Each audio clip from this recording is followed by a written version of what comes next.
Even though the market is slumping, Kaspa just hit a new all-time high. Kaspa continues to surge on the price point in the network hash rate. But you know what is not surging? My mining returns, at least especially when I look at the coins. Today we're going to be looking at Kaspa, which has been arguably the most profitable coin to mine, especially on a buy miner basis, leading to much more profitable mining rigs than even the biggest coin ever, like Bitcoin. I'm Vosk. You're on the VoskCoin YouTube channel. We've been building the VoskCoin mining farm over the last couple of years. So if you've been contemplating hodling Kaspa, mining Kaspa, or you just find this stuff interesting, this is probably going to be, shameless plug, the video for you.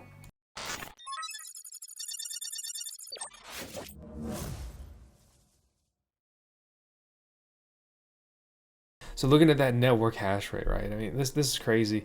We're up to nearly 600 petahash, and that's going to be big news, and that's going to be very soon, right? We go back just a year, and it's gone up huge since then. It's basically a 300x, and if you go back one more month, it's nearly a 600x in network hash rate. So that means if nothing changed, it would become 600 times harder to mine the same amount of coins. If you don't know, Kaspa steps down their emission monthly.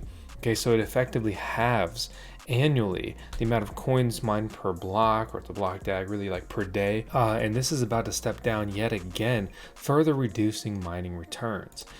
So here's an example of one miner that's funny branding, and we tried to have fun with a little bit of an intro for a while ago, the Dragon Ball intro. This is the KS6. These were trading for around 10 grand for a while. They've come down towards $7,000, and that's a lot. And for example, here's a machine with the exact same specs that you can get for a fraction of the price, the Ivy Link BMKS Max.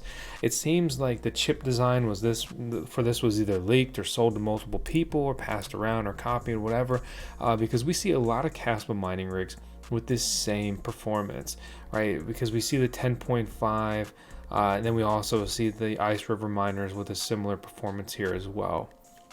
And there's other miners I'm not even mentioning. The point here being, though, is that these machines have been very profitable. And if we just take one of these, for example, that's doing about 10.5 terahash a second, I actually average a little bit better, about 11 terahash a second on this. And I've been mining between 157 to 184 coins per day over the last week. But we hit 157 2 days in a row in the most recent days. So let's take that worst case scenario, right? So if you buy a device that's going to cost you between $4,000 to $5,000, you'll be pulling in $32 a day. My electric cost is between 8 and 10 cents now. Let's take 10 cents per kilowatt hour. This thing's going to cost you about $8 a day to run. If we take 32, right, minus 8 to account for the electric bill, and then we times that by 180 over the next year, we would pretty much break even. But the projections are never going to work out like you think they will. Like, for example, where Kaspa hit a new all-time high, which will decrease your break-even period. You'll break even sooner. You'll make more money, right, from a USD point of view, even if you're not mining more coins.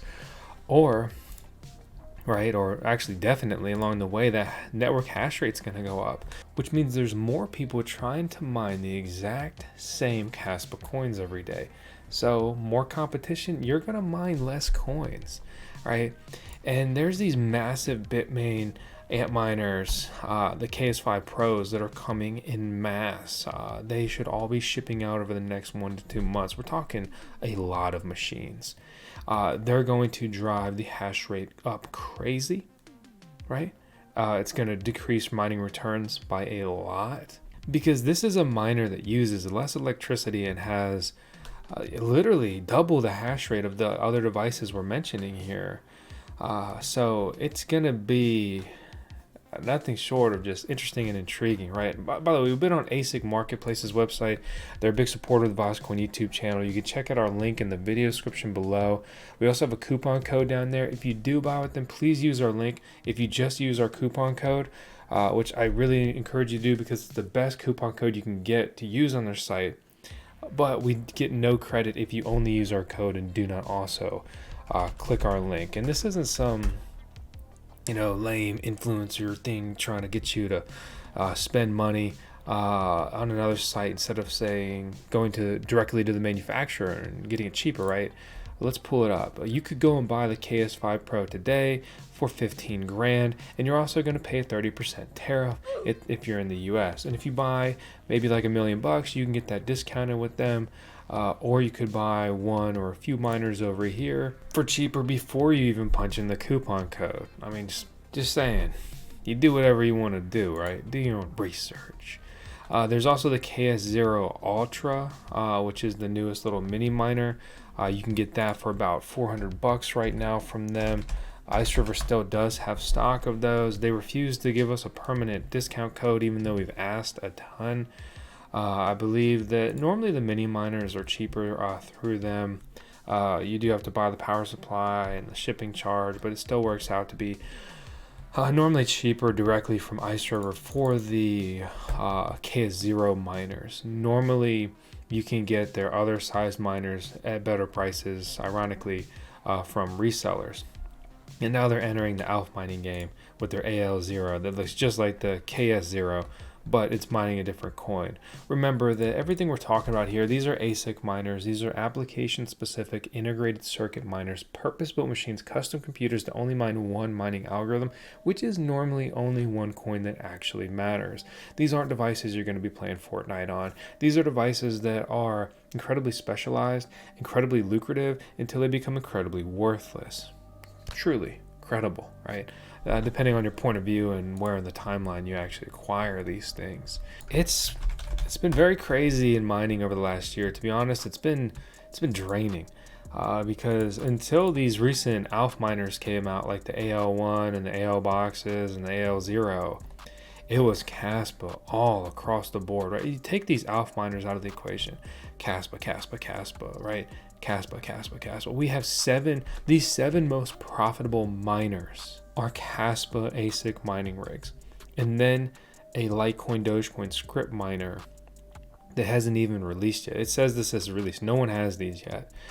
These numbers are based on a 10 cent per kilowatt hour electricity rate. So that's subtracting your electrical cost from this daily mining profitability number.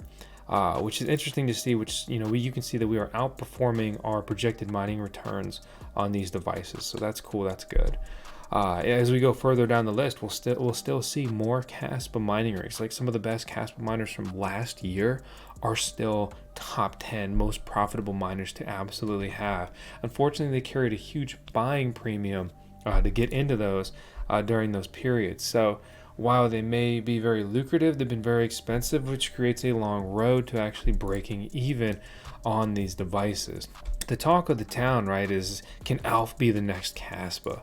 And kind of let's talk about that real quick, because as Kaspa continues to surge, it's pushing its daily emission up. It's back up to nearly $2 million. And it hasn't done this since, it was a lower price point per coin, but it was producing very many more coins per day, getting that emission up. This is the second most profitable coin to mine. It's even outpacing Dogecoin that's merge mined with Litecoin. They've been kind of going back and forth there in a P2 position here in this mining race. Obviously, it all pales in comparison to Bitcoin mining's emission, but it also pales in comparison as far as the difficulty, right, to mine. There's literally publicly traded Bitcoin mining farms that invest in millions and millions and millions every month. You don't see much of that with Kaspa mining. Granted, there are a few now already, which, to be frank, is crazy and kind of unprecedented in the crypto mining game. So you may notice Alpha is not here. They don't track it for whatever reason. Need to get their node right. So we look at Alpha, and it's putting out about 1.2 Bitcoin a day. So we could say about $80,000. $80,000 of daily mining profitability would put it right around here. It'd be like the 7th or 8th most profitable coin to mine when ranked by daily emission. It's a newer coin. It's newly ASIC mined. There's a lot of money to be had there. But understand, 100,000 is nothing compared to $2 million. This is a network that could now soak up thousands of the latest generation miners. If you put out 100 of the AO1s, right, on the Alpha network, it will crush it. And that's probably what these miner manufacturers are going to do. Timing has been everything. Like you could say it kind of always is in the market, but even more so with mining. We have never seen so many miner manufacturers making miners, making profitable miners, making similar miners, and then making even better miners not that far after their initial releases that kind of make your first buy barely viable depending on your electricity rate. A lot of these miners have not turned that much of a profit once you consider your buy-in cost. Like, okay, you made 10 grand, congratulations. It cost you $9,000 to get the miner and $1,000 to run the miner in that mining period. Mining is difficult. Mining is tough. And the game's changing in not a good way. The mining manufacturers are not breeding competition in the way that you'd like to see. It's more like a race to the bottom. Kaspa surging. We've got the token talk on the horizon. All right. We'll see what happens. It's already worth billions. It's still missing from some very major crypto exchanges. I mean, just rattle off a few: Coinbase, Binance, Kraken, Gemini, right? Especially major exchange for U.S. citizens. I mean, it's not on Crypto.com, which lists most coins, and they're normally a first mover on a lot of coin listings. But make sure you just be advised. It's like, oh, we got no trading fees. It's because they give you a shitty spread, dude. Trust me, they're getting theirs. But the point is, with this coin, we could definitely go up from here, but Kaspa's like, it's not going to 100x. And if you're looking for the next 100x, this is not going to be it. But if you're looking for something that's going to be positioned to maybe, if they can maintain their relevancy, to be like kind of like the next Dogecoin, the next Ethereum Classic, right? As far as consistent mineable coin, a proof of work coin here, it could be interesting. But with the decrease, right, in the coin emissions over the next year, it is going to crush miners. Miners that were bought for Kaspa mining in 2023 will be worthless in 2025 unless this coin goes parabolic crazy in price. Possible, right? Possible. I think next year could be huge for crypto, so I wouldn't say it's unlikely. But of course, nothing's guaranteed. I'm Vosk, you're on the VoskCoin YouTube channel. This is our CMO, our Chief Mining Officer, who has now been promoted. No, I'm sorry. It's a lateral change to our CKR, Chief Kaspa Officer, Tails. We're in 10 seconds, Tails in every video. Thanks for tuning in. I'll see you on the next one.